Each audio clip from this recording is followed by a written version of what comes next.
भारत देश में कुछ भी ज्ञान विज्ञान ना था और ना ही यहाँ की संस्कृति और सभ्यता उच्च थी। जो कुछ भी ज्ञान विज्ञान फैला है सो हम पाश्चात्यों के कारण ही फैला है। भारत देश अत्यंत समृद्ध और संपन्न था। यहाँ की संस्कृति और सभ्यता उच्च थी। सारे विश्व में यहीं से ही ज्ञान विज्ञान फैला।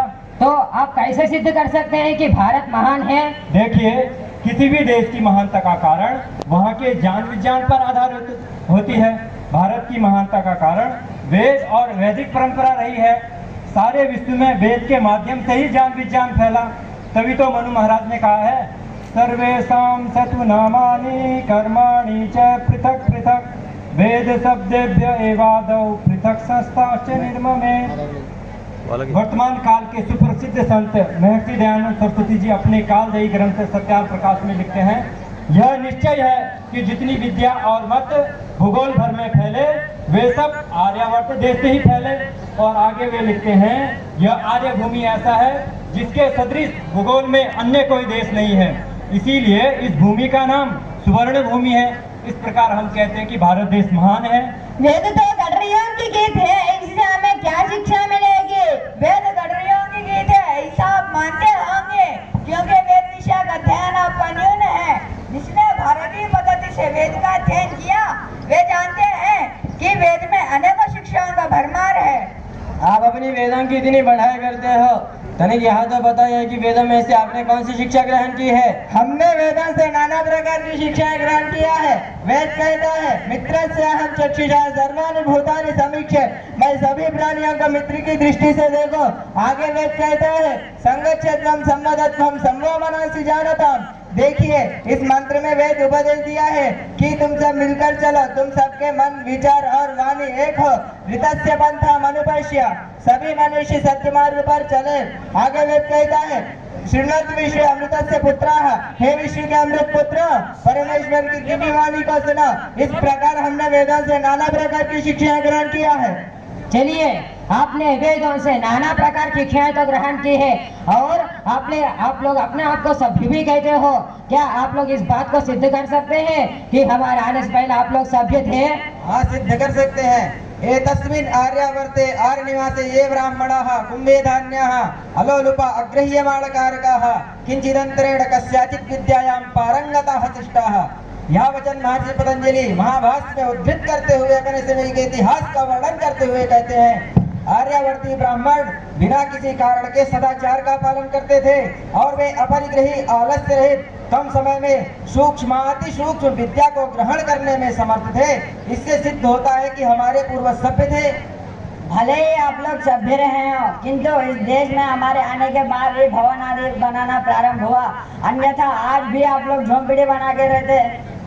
सहस्त्र थोड़ा आजाद है। प्रथम तो वेद के इस मंत्र में ही भवन निर्माण की विद्या बताई है। यह मंत्र कहता है, तुम्हारा भवन खंभा से युक्त हो। देखिए, महर्षि वाल्मीकि अपने समय का इतिहास का वर्णन करते हुए कहते हैं कि स्वर्णमयी लंका, रावण की लंका स्वर्णमयी थी। साथ ही कृष्ण द्वैपायन महर्षि वेदव्यास जी द्वापर का इतिहास का वर्णन करते हुए कहते हैं कि आयश्च महाचक्र शुचभे तत्पुरोत्तमम्, लोह निर्मित इंद्रप्रस्थ नगरी शोभान्वित हो रही थी। जब हमारा पूरा नगर इतना विकसित था तो आपका कहना है कि हम झोंपड़ियों में रहते, आपका कहना सर्वथा निरर्थक है। अरे, आपने जो रामायण का प्रमाण प्रस्तुत किया है, रामायण को हम काल्पनिक ग्रंथ मानते हैं, इसी से आपके रामायण का प्रमाण देना निरर्थक हुआ। रामायण में राम सेतु का वर्णन है। राम सेतु वर्तमान में भी उपलब्ध है। नासा के वैज्ञानिक भी यह माने हैं कि राम सेतु है। यदि रामायण कल्पित होता तो राम सेतु भी कल्पित होता। इससे यह सिद्ध होता है कि रामायण कल्पित नहीं यथार्थ है। चलिए, हम मानते हैं रामायण यथार्थ होगा, लेकिन आप लोग आदिवासी और जंगली थे, आप लोगों को वस्त्र तक बनाना नहीं आता था। ना तो हम जंगली थे, ना ही हम ऐसे थे कि हमें वस्त्र बनाना नहीं आता। देखिए, वेद कहता वस्त्रा पुत्राय मातरो वयंती, माता पुत्रों के लिए वस्त्र बुनती है। आगे अपने समय के इतिहास का वर्णन करते हुए महर्षि पतंजलि कहते हैं, यथैवायं द्रव्येषु यदते वस्त्राणि में यथा सुरति तथैव गुणेषु यदते वस्त्राणि सूक्ष्मतराणि यथा सुरति। वस्त्र खरीदने वाला वस्त्रों को खरीद कर ही कृतकृत्य ना होकर सूक्ष्म वस्त्रों की अपेक्षा करते थे।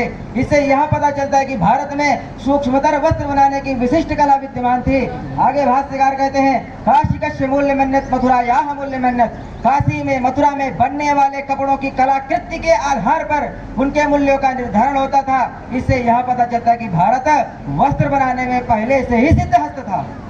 चलिए, इस देश में आप लोग वस्त्र बनाने में तो सिद्धहस्त रहे होंगे, किंतु हमने इस देश में आकर स्कूल, कॉलेज और विश्वविद्यालय खुलवाए, तभी तो तुम्हारे देश में विद्या का प्रचार हुआ, अन्यथा ना होता। वाह जी वाह, हमारे देश में लाखों वर्षों से गुरुकुल की परंपरा रही है और अब भी है। यदि ऐसा न होता तो नालंदा, तक्षशिला आदि विश्वविद्यालय क्यों कर होते। राम और कृष्ण आदि महापुरुषों ने भी गुरुकुल में ही शिक्षा ग्रहण किया। गुरुकुल में ही दीक्षित होकर चाणक्य जी ने सुप्रसिद्ध ग्रंथ अर्थशास्त्र की रचना की और इसी गुरुकुल परंपरा में पढ़कर महर्षि दयानंद सरस्वती ने अपने कालजयी ग्रंथ सत्यार्थ प्रकाश की रचना की। वर्तमान में हम सब भी इसी गुरुकुल परंपरा में अध्ययन कर रहे हैं। चलिए, आपके देश में लाखों वर्षों से गुरुकुलों की परंपरा चल रही है और अब भी है, किंतु आपके गुरुकुल तो एकांगी है। इनमें केवल वेद मंत्रों को पढ़ाया जाता है, ना ही व्यवहारिक ज्ञान होता है और ना ही भौतिक ज्ञान होता है। इससे यह सिद्ध होता है कि आप गुरुकुल के ज्ञान विज्ञान से सर्वथा अनभिज्ञ हैं, क्योंकि स्वयं देवर्षि नारद ने ऋग्वेद आदि से लेकर खगोल विज्ञान, शिल्प विद्या, इंजीनियरिंग, फिजिक्स, केमिस्ट्री इत्यादि पढ़कर मुख्य और अनिवार्य ब्रह्म विद्या को पढ़ने के लिए सनत कुमार के पास गए। इससे सिद्ध होता कि हमारे गुरुकुल एकांग नहीं, इनमें वेद पाठ के साथ अन्य भी शिक्षाएं दी जाती थी। आपने नारद मुनि का उदाहरण